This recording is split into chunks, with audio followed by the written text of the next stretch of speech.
Good evening, everyone. Thank you for letting us be here today, and Jamie, thank you for that. That was very nice. I'd like to recognize my girls, Naomi, they're in 8th grade, and Sarah in 6th grade,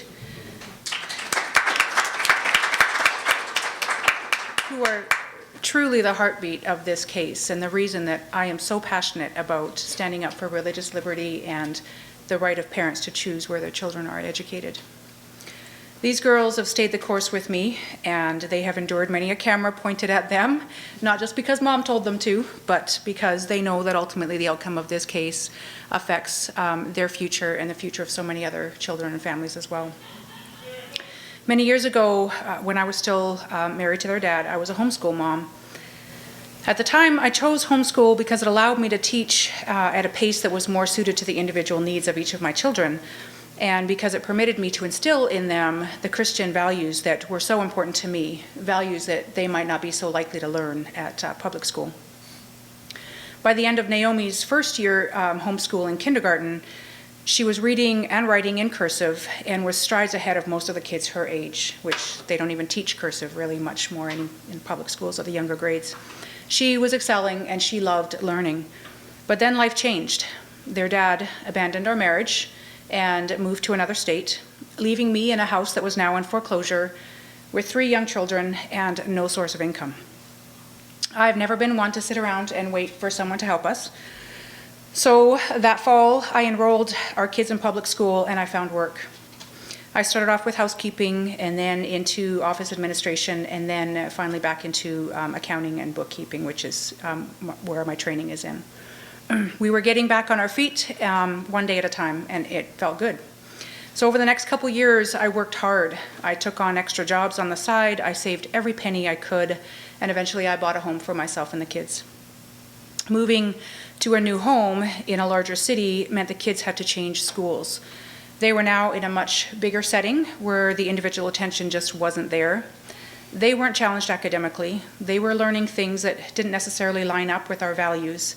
And they were being influenced towards a lifestyle that didn't promote character building, but rather fostered disrespect towards parents, teachers, and authority. They were bullied for their faith, and they were ostracized for having values that were different from their peers. And I saw changes in my children that grieved my heart. It wasn't what I wanted for my children. This wasn't the environment that I envisioned raising my children into, and I sort of felt like a failure as a mom. I began to research other options, and my kids pleaded with me to homeschool them again, but there was no way that I could make that happen working full-time. I considered allowing them to be homeschooled by other families, but that didn't seem like the direction that God wanted me to take either. And then I discovered Stillwater Christian School. I knew enough about the school to know that academically, Stillwater was miles ahead of the public school system, but the inclusion of a faith-based curriculum made it the perfect fit for us. I toured the school for one of their snapshot presentations. I listened to them talk about values and faith and how they strive to raise up children to honor God and to be responsible citizens who can defend their faith. And it was all that I could do not to break down and cry, although admittedly I did have tears in my eyes. I had found where I wanted my girls to go to school. I didn't know how we were going to make it happen financially, but I was determined to try. I enrolled the girls and jumped into action. That summer, before their first day at Stillwater, we hosted a large fundraiser yard sale where we took donations from friends and people that we didn't even know. A dear friend of mine made quilts that we raffled off, and of course I scoured our house for anything that wasn't tied down, and we sold it, all of it. I took on extra jobs doing janitorial work and bookkeeping from home, and Naomi mowed lawns for the neighbors. I used all my savings that first year, along with everything that we made from the yard sale and our side hustles, and the journey began. Being at Stillwater has sort of been like coming home. This is the 5th year that my girls have been at Stillwater now, and I've watched them go from distracted, unchallenged students who no longer had a passion for learning, to young women who are talking about their futures with excitement, who actually look forward to going to school, who are challenged academically, and who strive to grow in maturity and to deepen their relationship with God. Being at a small school with less than 350 students from kindergarten to 12th grade, my girls get the opportunity to observe and interact with the older students on a daily basis, as well as be an example to those younger students. Kids naturally want to emulate those that they look up to, and I wanted my girls to have good role models to follow. I have found that the high school students at Stillwater are excelling academically. They're responsible students. They're respectable young men and women. They show great kindness and grace to the younger students, and they display great sportsmanship in everything that they do. Knowing that my girls are developing these same character traits makes this mama's heart happy. Everything that is done at Stillwater is intentional and is geared towards growing healthy, well-adjusted, and academically advanced students. Students are taught to study the Bible and how to pray. If there's discipline to be had, it comes from a place of compassion, explaining to them why it's so important for them to develop right character and what it means to live out God's best for them. The old saying that it takes a village to raise a child is so true, and I'm incredibly grateful for all the teachers and staff at Stillwater who have partnered with me in raising my girls well.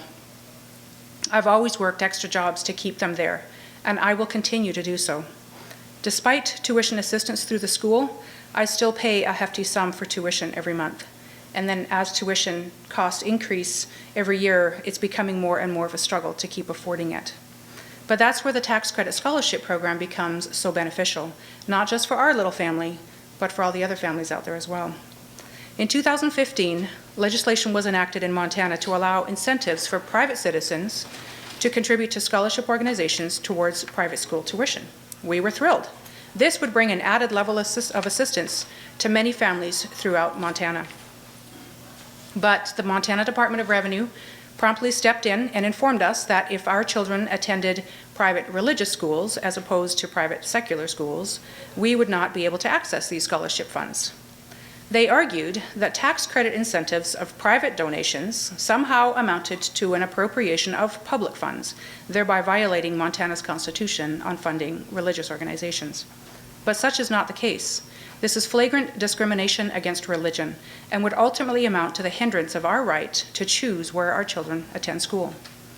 If programs such as this are no longer available or we're excluded from accessing them solely because of our faith, it'll potentially mean that we're unable to stay at the school that we love so dearly. I was approached initially by Erica at the Institute for Justice about the Department of Revenue's ruling, and she asked if I would join them in fighting against it. We in America have a constitutional right to religious liberty, something that I feel must be protected with great passion. And so in an effort to serve my school and my community, I agreed. We initially won at the district level, being granted a preliminary injunction, and the program could continue. We were elated. But the Department of Revenue appealed, which really wasn't a surprise, and we found ourselves at the Montana Supreme Court, where the court sided with the Department of Revenue and actually shut down the entire program altogether. What a surprise that was. We had one more card to play, and that was to take this all the way to the U.S. Supreme Court, which is where we are now with this case. Our case was accepted, and we have an argument date set for January 22nd. Initially, when I started with this case, I had no idea of knowing where we'd be 4 years later. In fact, I chose to join this fight as my way of contributing to the world around me. You see, I wasn't yet an American citizen at that time, but I was a legal permanent resident from Canada, having lived in the U.S. for only 11 years. I reckoned that if I wasn't able to vote, well, this was one way that I could contribute, by standing up for the families in our state who needed a voice. If I'd known so many years ago that I'd be petitioning the highest court in the land, or that this case would potentially impact so many families across America, I might have been scared of the responsibility, and I may have even wanted to back out. But we've stayed the course, and here we are, in a case that has potential to influence legislation in 37 other states across our nation, including Massachusetts. I may not know much about appropriations or the ins and outs of tax credits or any of the other legal mumbo-jumbo, but I do know that in our country we have a right and a responsibility to speak up when freedoms are violated and when liberty is at stake.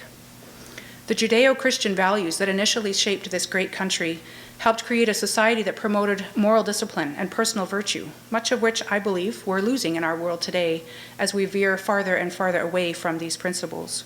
I want to raise my children to maintain these values, to be a light to the world around them, to have a strong sense of right and wrong, to stand up for truth, and to share their faith with others. I know what I want for my children, and I know that I'm willing to work hard to make that happen. Our founding fathers embedded religious liberty into our Constitution to protect us against situations just like this one that we're facing today.